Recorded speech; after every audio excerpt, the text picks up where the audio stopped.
Did you really think father would leave everything to you? Vanessa, you're my sister. Sister? No, Zara. You're just the mistake standing in my future. What are you talking about? You stupid bitch! Goodbye! Enjoy the ocean. Bro, I still say I dance better than both of you. In your dreams. Wait, what's that? Probably trash. Leave it. No, that's a person. She's alive. Help me. If you have ever picked up someone the whole world had already thrown away, then you will understand this story. That evening, the sea was restless, as if it was hiding a secret too heavy for the shore to carry. The waves crashed hard against the rocks, and the wind moved like a warning through the air. 3 young men had come to the coast for laughter, freedom, and one last night of peace before life dragged them back into struggle. But only one of them would leave that beach with a destiny he never asked for. Before we continue, if you love emotional stories with shocking twists, subscribe to the channel and join our family. Now, let's get back to the story.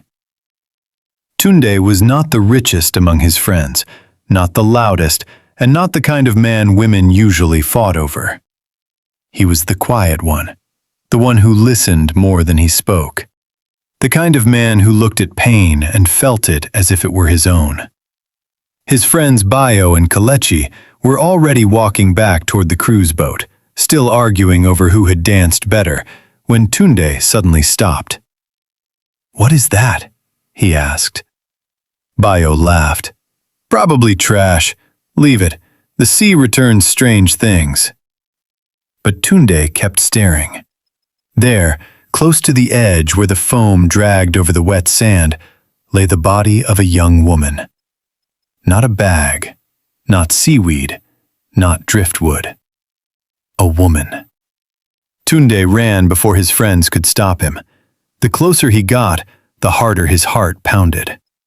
She was lying half in the water, half on the sand, her clothes soaked, her skin cold, her long hair spread around her like dark silk. There was blood matted at the side of her forehead.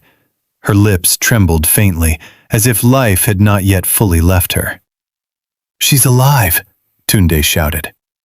Together they pulled her away from the water. Bayo looked afraid. "We should call the police." "And say what?" Kelechi snapped. "That we found a nearly dead girl by the beach in the middle of the night? Before they finish with questions, they'll lock us up." Tunde pressed his fingers gently to the side of her neck. A weak pulse. Very weak.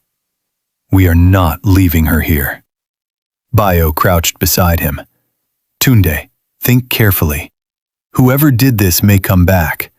This girl could be trouble." Tunde looked at the unconscious stranger and said the words that changed his life forever. "Then let trouble come. I can't leave her to die." He carried her in his arms back to the car as the sea roared behind them like a witness. When they got to his house, the first disaster was waiting at the door. His mother. Mama Sade was a hard woman, carved by years of sacrifice and sharpened by disappointment. She had raised Tunde alone after his father died with debts and shame. Every naira in that house was measured. Every decision had consequences. So when she saw her son carrying a beautiful, unconscious girl into their small sitting room, her face turned to stone.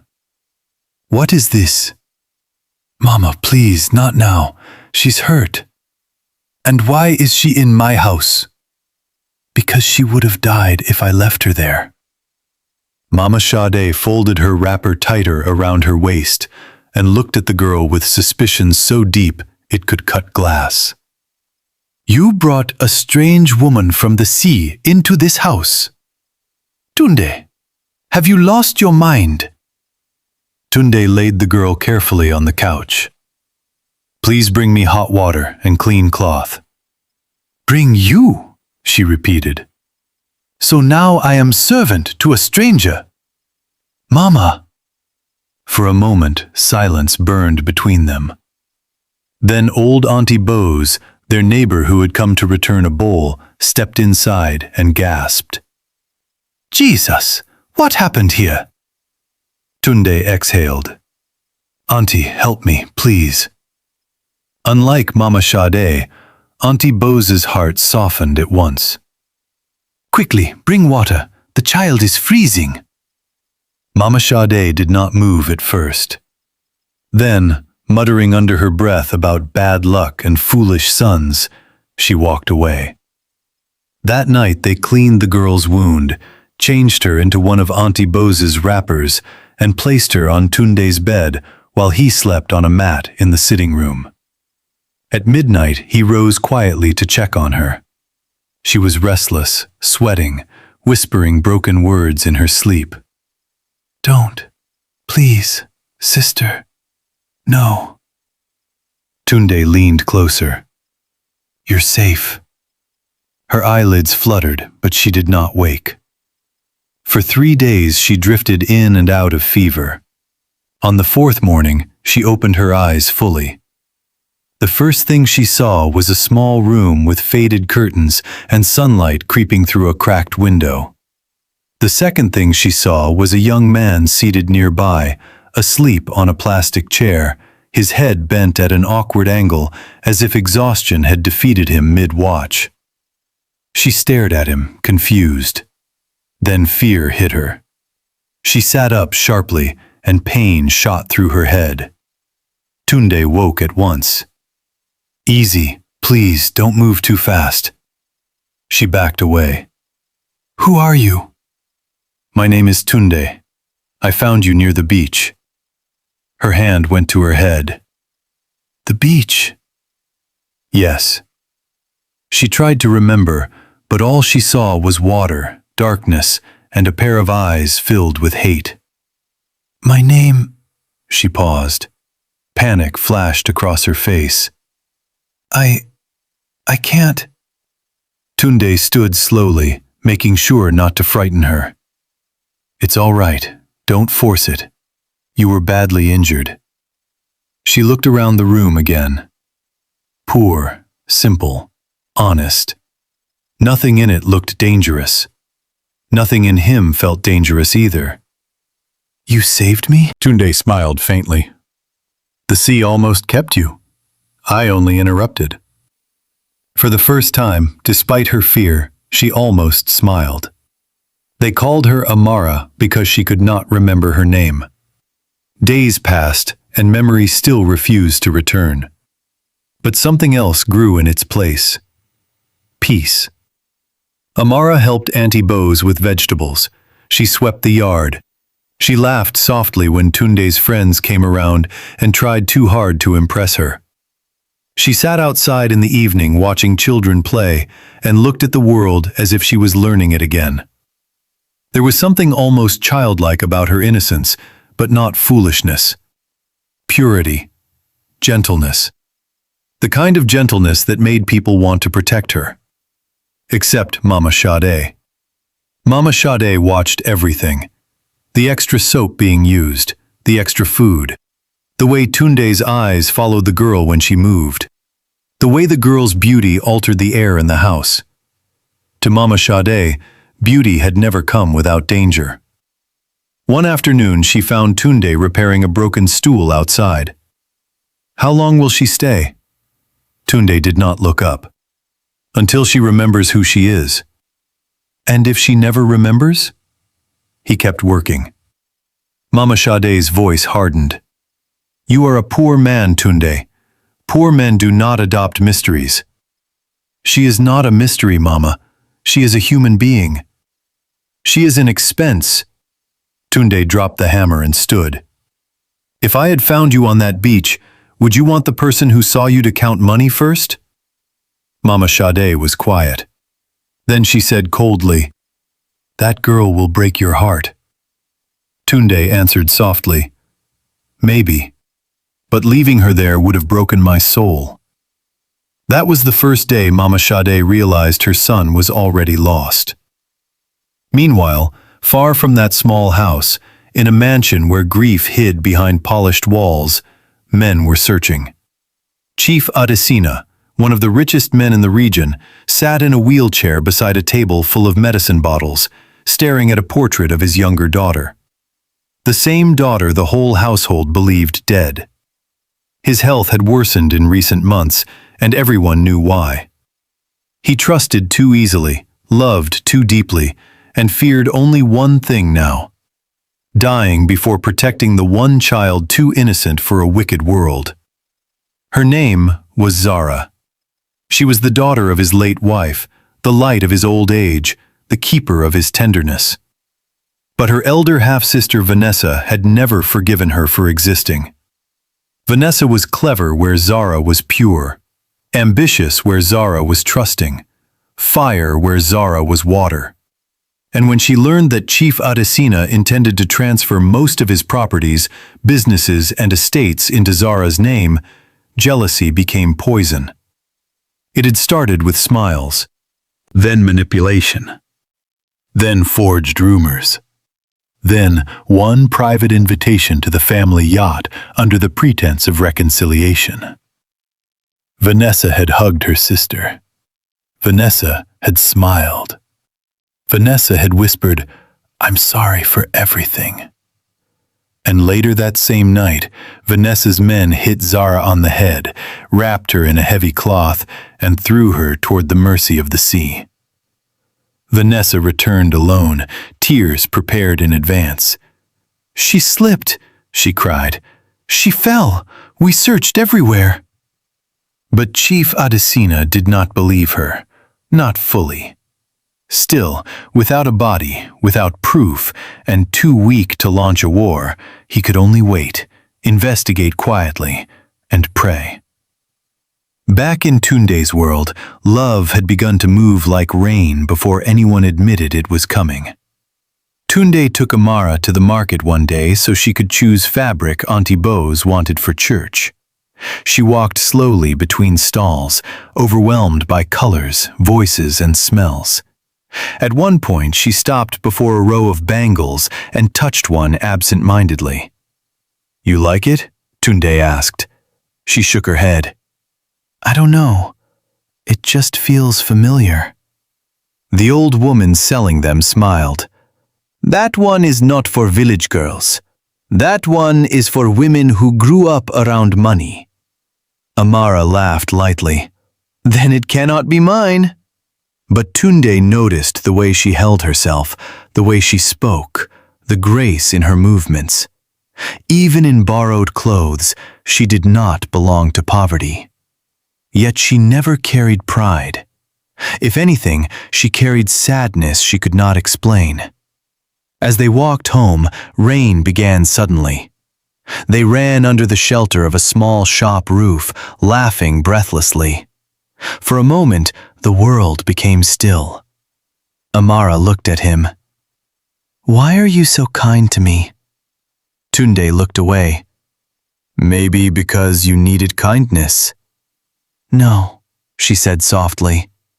"Kindness is helping someone once. You stayed." He swallowed hard. She continued, "You owe me nothing." His voice came low. "Maybe my heart does not know that." She stared at him. The rain fell harder. And for the first time, love stood clearly between them. That night, Amara could not sleep. She touched the scar on her forehead and whispered the only truth she knew now. "If I had a life before this, why does this one feel more real?" Days later, disaster arrived in the shape of recognition. A black SUV stopped near the street just as Amara was buying tomatoes. The driver glanced at her, froze, and immediately made a phone call. Within hours, Vanessa knew. "She's alive?" The investigator nodded. "Yes, living in a poor neighborhood, with a young man." Vanessa's face changed from shock to rage. "Then my mistake was mercy." She ordered her men to watch the house and wait. That same evening, Amara entered Tunde's room searching for thread and saw a newspaper cutting tucked under a book. It was old, folded, almost hidden. On it was a small story about Chief Adesina's missing daughter, presumed drowned after a private yacht accident. There was a photograph. Amara dropped the paper. Her own face stared back at her. Suddenly, memory came like lightning. The yacht, Vanessa, the drink, the blow, the water, the horror. She screamed. Tunde rushed in and caught her as she staggered. Amara! She shook violently. My name is Zara. He held her shoulders. What happened? She looked at him with tears of terror and truth. My sister tried to kill me. Everything changed after that. Tunde listened as Zara told him everything she could remember. The inheritance, her father's illness, Vanessa's hatred, the attack, the sea. By the time she finished, he was no longer simply a man in love. He was a man at war. We need to take you to your father. Zara gripped his hand. If Vanessa knows I'm alive, she won't stop. Then let her come. She shook her head desperately. No, you don't know people like her. Tunde answered, and she doesn't know people like me. From the doorway, Mama Sade had heard enough. A billionaire's daughter, inheritance, attempted murder. Suddenly, every suspicion she carried looked less like paranoia and more like prophecy. You see, she said bitterly, I warned you. Trouble has a name. Zara turned to her with tears in her eyes. I never wanted to bring danger here. Mama Sade's face stayed stern. But you did. Zara lowered her head. Then I will leave tonight. No, Tunde said immediately. Mama Sade snapped. Are you mad? People are trying to kill her. Tunde faced his mother. That is exactly why she cannot go alone. Mama Sade looked at the two of them, saw the love neither had fully confessed, and felt fear rise in her chest. Fear not of Zara anymore, but of what loving Zara would cost her son. Late that night, while Zara packed the few things she had, Tunde came to her. You are not leaving. I have to. You don't. My enemies are rich. So what? They can destroy you. He stepped closer. Then let them first learn what it means to fight for someone who has nothing else to lose. Her eyes filled. Why are you doing this? Tunde touched her face gently. Because the day I found you, I brought home more than a stranger. I brought home the woman my heart had already chosen. Zara broke. All the fear, all the loneliness, all the buried grief burst through her tears as she fell into his arms. He held her while she cried, and for one sacred moment, the cruelty of the world could not reach them. I love you, he whispered. She pulled back just enough to look at him. You love a girl you barely know. He smiled sadly. No. I love the girl who thanked my mother even when she insulted her. The girl who feeds children before feeding herself. The girl who still has a gentle heart after surviving evil. Zara's voice trembled. I love you too. And that should have been the beginning of their happiness. But instead, it was the beginning of blood. The attack came before dawn. The front gate was kicked open. Men stormed the compound. Auntie Bose screamed. Mama Sade grabbed a pestle. Tunde pushed Zara through the back door. Run! But they were already surrounded. One of the men hit Tunde across the face. Another grabbed Zara's arm. Mama Sade struck one on the shoulder with the pestle and shouted like a lioness defending her cub. Bayo and Kalechi, who had stayed overnight after hearing the truth, joined the fight with chairs and bottles. In the chaos, Zara saw the leader lift a gun. "Tunde!" She threw herself toward him as the shot rang out. The bullet missed his chest but tore through his upper arm. He collapsed. Everything froze for Zara. Then sirens wailed in the distance. The men ran. Vanessa's plan had failed again. At the clinic, while Tunde was treated, Mama Sade sat outside in silence. Zara approached slowly and knelt before her. "This is my fault." Mama Sade looked at the blood on Zara's clothes, the terror in her eyes, the shaking hands she was trying to hide. Then something in the older woman softened at last. "No," Mama Sade said quietly. "This is the fault of wicked people." Zara stared up at her. Mama Sade continued, "You stayed in this house and still called me Mama, even when I gave you no reason to. I thought you came to eat my son's future. I did not know you were fighting to survive your past." Tears rolled down Zara's face. Mama Sade placed a hand on her head. "If my son loves you, then from today, I will stand with you." Zara wept harder and held the woman's knees like a child finding home. That same day, with the help of one honest lawyer from Chief Adesina's company and a police officer who had quietly doubted the original yacht story, Zara was taken back to her father. When Chief Adesina saw her alive, he broke down like a man given life a second time. "My daughter, my daughter." Zara fell into his arms, crying, "Daddy." Even the servants wept. But Vanessa, standing at the staircase in white silk, did not move. Her face was calm, too calm. "What a miracle," she said. Zara looked up at her sister and saw no shame there, only calculation. Chief Adesina turned to Vanessa with a fury he no longer cared to hide. "Get out of my sight." Vanessa smiled faintly. "You should rest, Father.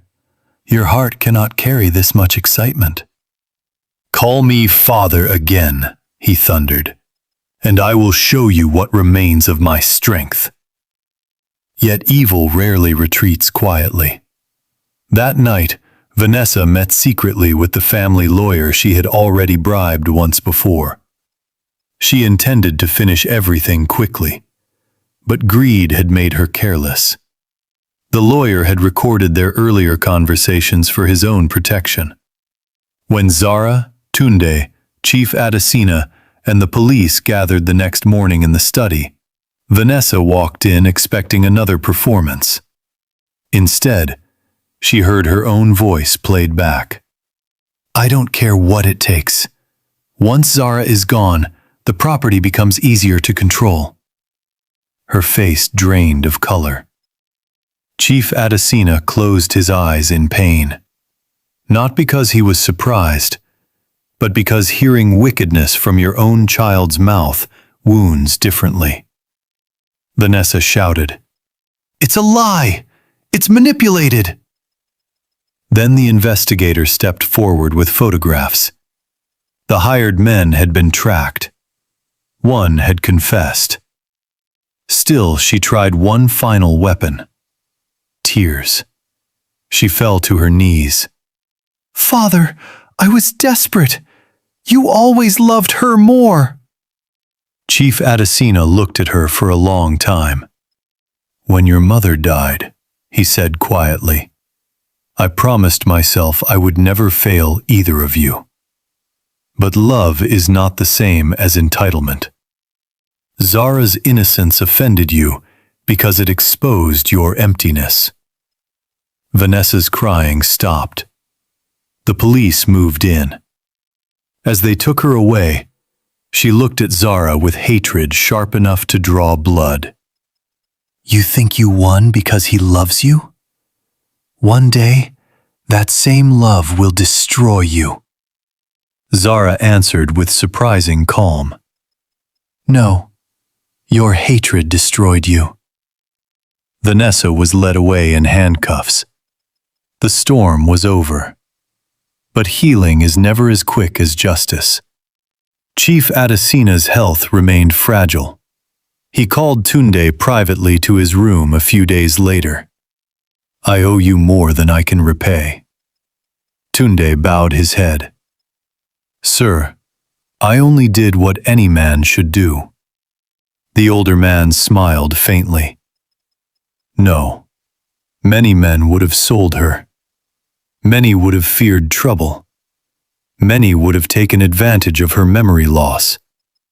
You protected my daughter when she had no name, no money, and no proof of value. Tunde said nothing. Chief Adesina studied him. Do you love her? Tunde answered without hesitation. With everything I have. The old man nodded slowly. Good. Because everything I have means nothing if she is not loved. In the days that followed, Zara was asked to stay in the mansion, return to her old life, relearn the circles of wealth, and step into the inheritance prepared for her. But each time she stood in those polished rooms, she remembered something important. A person can be born in luxury and still first feel safe in a poor man's house. One evening, she found Tunde outside in the garden, preparing to leave after visiting her father. Why do you look like that? She asked. He forced a smile. Like what? Like a man teaching his heart to go where his feet are going. He looked away. She moved closer. Say it. Tunde exhaled. You are back where you belong. And where is that? He laughed softly, wounded. Come on, Zara. No, she said. Answer me. He faced her then. In truth, you belong anywhere light can survive.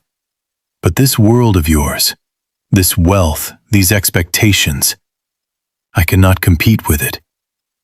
Zara took his hand and placed it over her heart. You found me when I had nothing. You loved me when you thought I was nobody. So don't stand here insulting what we have by measuring it against money. He whispered, Your father may want more for you. My father wants me alive. And you? She smiled through tears. I want the man who carried me from death like I was already worth saving. At that moment, from the balcony above, Mama Sade and Chief Adesina watched in silence. Mama Sade shook her head with a smile. These children will finish us. Chief Adesina chuckled weakly. Let them. It is better to be finished by love than by greed. Weeks later, Chief Adesina made his final public declaration. Before family members, lawyers, board members, and suspicious eyes, he confirmed Zara as the principal heir to most of his estate. But he did something else that shocked the room even more. He announced Tunde as the man his daughter would marry, if she still chose him. The whispers began instantly. A poor boy? From where? How did he enter this family? But Zara stood, walked to Tunde in front of everyone, and took his hand. I chose him the day he protected me before knowing my name. And suddenly the room had no argument left. Their wedding was unlike the one society expected. Yes, there was wealth. Yes, there was elegance. Yes, there were cameras, flowers, music, and clothes expensive enough to silence envy for a moment. But what people remembered most was not the luxury. It was the story.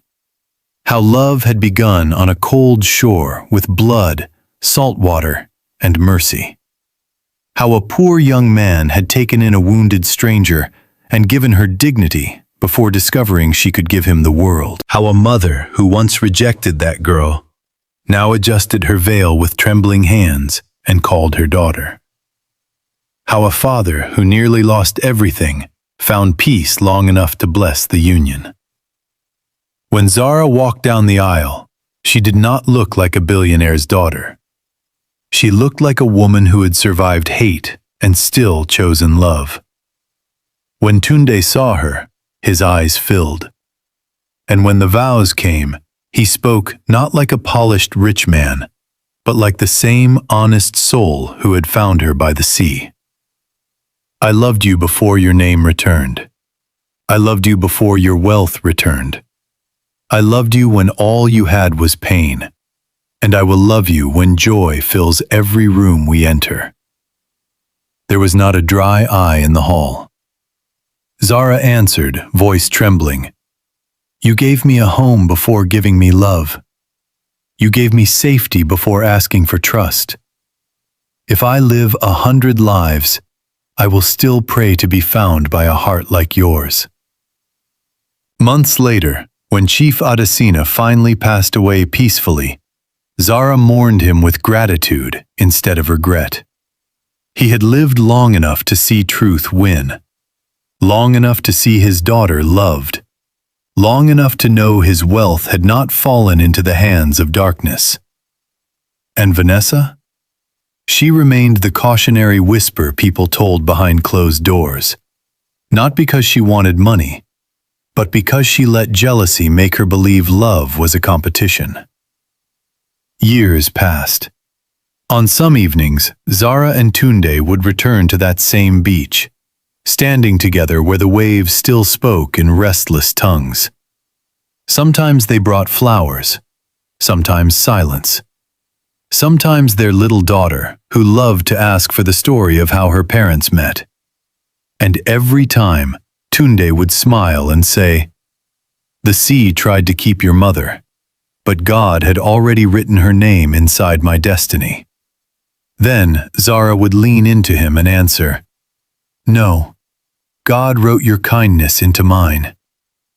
So, if one day life places before you a broken soul, a wounded stranger, or a person the world has already judged too costly to save, remember this story. Because some people wash ashore as trouble, but some arrive carrying the answer to a prayer you have not yet spoken. And sometimes, the woman everyone calls a burden is the same woman heaven sent with love, legacy, and a future no storm could drown.